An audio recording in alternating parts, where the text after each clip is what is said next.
Confidence interval estimate of alpha the intercept of regression line, यानी अगर y is equal to alpha plus beta X, ये हमारे पास जो है वो रिग्रेशन लाइन है, ट्रू रिग्रेशन लाइन है। तो इसमें जो अल्फा है वो क्या है जी, y इंटरसेप्ट है, यानी कि जो लाइन y एक्सिस को जिस पॉइंट पे इंटरसेक्ट कर रही है ये वो अल्फा की वैल्यू वो है। ठीक है, अब फर्ज करें हम इसे एस्टिमेट करना चाह रहे हैं और इसके लिए हम जो इंटरवल बना रहे हैं और इसमें हम कॉन्फिडेंस या बिलीव है हमें कि जो फर्ज करें 95% बिलीव है कि जो अल्फा की ट्रू वैल्यू है वो इन सेट ऑफ या इन रेंज ऑफ वैल्यूज के अंदर मौजूद है। ठीक है, तो इसे हम कैसे मतलब कैलकुलेट कर सकते हैं इस बात को।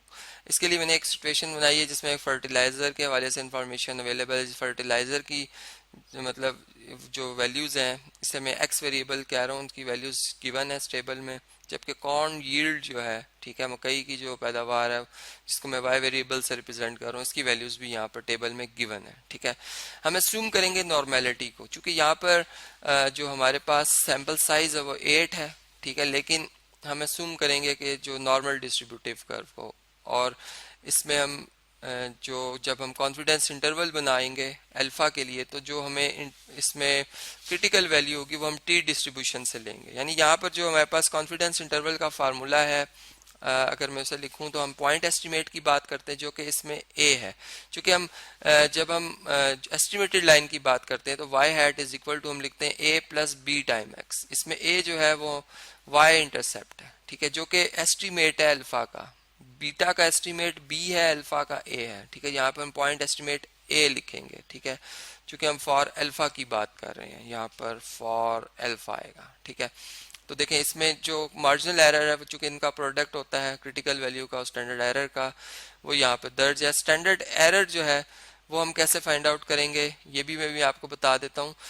इसमें जो हमारे पास टी है, टी टेबल हम किस तरह से देखेंगे कि हम देखेंगे कि जो डिग्री ऑफ फ्रीडम है, चूंकि इसमें हम 2 वेरिएबल से डील करें, वो होगा n-2, 8-2 जो कि 6 है, न्यू इसमें 6 है। ठीक है, जबकि हम 2 टेल से डील करेंगे, हम इंटरवल बना रहे हैं, इसमें हमें लोअर लिमिट अपर लिमिट चाहिए, तो हम इसलिए जो कि हमारा सिग्निफिकेंस लेवल अल्फा उसकी मैं बात कर रहा हूँ, इस अल्फा की बात नहीं कर रहा मैं। ठीक है, यहाँ पर चूंकि 95% जो है कॉन्फिडेंस इंटरवल है, ठीक है, तो जो हमारा सिग्निफिकेंस लेवल होगा, या मैं यूं कह सकता हूँ कि जब हम नल हाइपोथेसिस की बात करते हैं कि उसके रिजेक्ट होने की जो प्रोबेबिलिटी वो अल्फा है वो 5% है। ठीक है, तो हम यहाँ पर 5% का हाफ करेंगे, 2.5%, इसलिए मैंने यहाँ पर अल्फा बाय 2 या 2.5% लिखा हुआ है। टी की वैल्यू हम टेबल में 2.5% वाले कॉलम में देखेंगे। ठीक है, जबकि रो नंबर 6 होगी। तो ये इस तरह से जो एस ए है, स्टैंडर्ड एरर ऑफ ए जो है वो किस तरह से आएगा, उसका फार्मूला भी मैं आपसे भी स्क्रीन पे शेयर कर देता हूँ जी। ये फार्मूला आप देख सकते हैं, और ये मतलब जो मैं बात कर रहा था अल्फा बाय 2 जो है हम दोनों तरफ से, लेफ्ट साइड से और राइट साइड से छोड़ देंगे। तो ये एक बेल्ट शेप्ड कर्व है जिसे नॉर्मल डिस्ट्रीब्यूटिव कर्व कहते हैं। ठीक है, और ये जो बीच का एरिया है जो ब्लैक कलर में, ये हमारा कॉन्फिडेंस लेवल है। ठीक है, जिसे मैं 95% कह रहा हूँ। ठीक, तो इसकी मदद से हम जो ये इंटरवल बना रहे हैं। अब जो वैल्यूज हमें चाहिए इस इंटरवल को बनाने के लिए वो मैंने ऑलरेडी कैलकुलेट कर रखी है। जैसे इस टेबल में भी आप देख सकते हैं कि ये वेरिएबल एक्स वाई की वैल्यूज इस कॉलम में लिखी हुई हैं, एक्स वाई की वैल्यूज भी इस कॉलम में हैं, एक्स स्क्वायर वाई स्क्वायर की वैल्यूज भी लिखी हुई हैं, और इनका सम जो है वो लास्ट रो में लिखा हुआ है। ठीक है, बी जो कि यहाँ पर इसका फार्मूला आप देख सकते हैं। ठीक है, इसकी वैल्यूज मैंने इसी टेबल की मदद से दर्ज की हैं, और ये आई है मेरे पास 16.27। बी चूंकि स्लोप ऑफ जो हमारी एस्टिमेटेड रिग्रेशन लाइन है ये वो है। ठीक है, ये आप देख सकते हैं, जबकि जो ए है वाई इंटरसेप्ट ऑफ जो एस्टिमेटेड रिग्रेशन लाइन है वो भी, उसका फार्मूला भी लिखा हुआ है, उसकी वैल्यू आई है 8.04। तो हमारी जो एस्टिमेटेड रिग्रेशन लाइन है y hat equal to 8.04 plus 16.27 times x आई है। अब इसमें x की आप डिफरेंट वैल्यूज पुट करें, आपको y की एस्टिमेटेड जो एवरेज वैल्यू वो मिल जाएगी। ठीक है, तो इस तरीके से आप इसकी मदद से भी वैल्यूज निकाल सकते हैं। चूंकि हमें फार्मूला में y हैट की वैल्यूज मतलब y हैट की इक्वेशन रिक्वायर्ड थी, चूंकि अगर आप यहाँ पे फर्दर देखें तो ये जो हमें sum of y minus Y hat whole square है इसकी वैल्यू चाहिए, ये इस फार्मूला से हम फाइंड आउट करें, sigma Y square minus A times sigma Y sum Y summation Y minus B times summation X Y. ठीक है, ये समेशन था।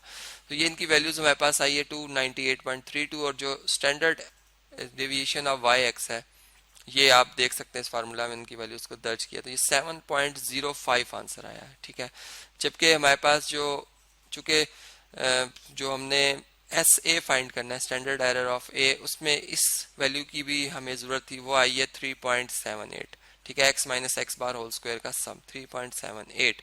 अब इन तमाम वैल्यूज को मैं यहाँ पर जो मैंने ये स्टैंडर्ड एरर ऑफ ए लिखा हुआ है इसमें दर्ज कर देता हूँ, ठीक है, और इसे हम कैलकुलेट कर लेते हैं और जो आंसर अभी मैं आपके सामने स्क्रीन पे शेयर करता हूँ। जी, ये आप देख सकते हैं कि जो एस ए आया है हमारे पास का आंसर 5.492 आया है, ठीक है। अब हम इसे इक्वेशन नंबर 1 में यूज कर सकते हैं। मैं ये तमाम जो पोर्शन है यहाँ से स्क्रीन से इसे रेस कर देता हूँ, ठीक है। अब हम कॉन्फिडेंस इंटरवल के लिए जो इंटरवल हम बना रहे हैं अल्फा के लिए, कि यहाँ पे हमें 95% बिलीव है कि यहाँ इसी रेंज ऑफ वैल्यूज के अंदर जो अल्फा की एक्चुअल वैल्यू जो अल्फा है वो मौजूद है, ठीक है। वो हम कैसे बनाएंगे जी, इसमें 8.04 जो है ये हमारी ए की वैल्यू है, सॉरी ए की वैल्यू है, ठीक है, प्लस माइनस टी की वैल्यू जो हमने टी टेबल से देखी है 6 रो में और ये 2.5 कॉलम में, ठीक है। 2 टेल से हम डील करें तो ये 2.447 आई है, जबकि एस ए जो आया हमारे पास वो 5.492 आया है। तो अब जब इन्हें मल्टीप्लाई कर दिया गया, ठीक है, चले इनका प्रोडक्ट का आंसर पहले मैं लिख देता हूँ, ये बनता है 13.44, ठीक है। सब्ट्रैक्ट करने से जो आंसर आया वो आया -5.40, ठीक है, जबकि ऐड करने से जो आंसर आया वो 21.48 आया है, ठीक है। तो ये वो रेंज ऑफ वैल्यूज है जिसमें हमें 95% बिलीव है कि जो एक ट्रू वैल्यू ऑफ अल्फा वो इसके अंदर मौजूद है। इस तरह आप रियल लाइफ की और भी सिचुएशंस पिक कर सकते हैं, ठीक है। और जो ये इंटरवल आपने बनाना है, कॉन्फिडेंस इंटरवल, जो किसी भी मतलब अल्फा के लिए या बीटा के लिए, वो आप इस तरीके से मतलब बना सकते हैं।